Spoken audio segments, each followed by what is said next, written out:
जी, हमारे साथ यहाँ पे एक भाई मौजूद हैं। इन्होंने पीटीआई का झंडा अपने गले में रखा हुआ है। जो इनसे पूछते हैं कि इनकी क्या अपनी जमात के लिए ख्वाहिशात हैं। अस्सलाम वालेकुम जी। वालेकुम सलाम। जी, क्या हाल है आप? अल्हम्दुलिल्लाह।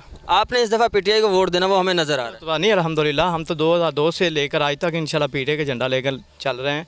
और इंशाल्लाह ये तो हमारा 2018 जो इलेक्शन है ये तो हमारे लिए एक तारीख़ी इलेक्शन है और हमारी मेहनत का 16 साल मेहनत का नतीजा है। ये मेरे लीडर का 22 साल का नतीजा है।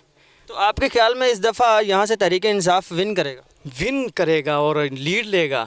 विन करना तो मामूली बात है, लीड लेंगे इंशाल्लाह। तो आपको इस बात का पता है कि जिसके साथ मुकाबला है, जो पाकिस्तान मुस्लिम लीग नून के नामज़द उम्मीदवार राना मोहम्मद इसहाक़ खान है, वो भी एक बहुत बड़ा पावा है।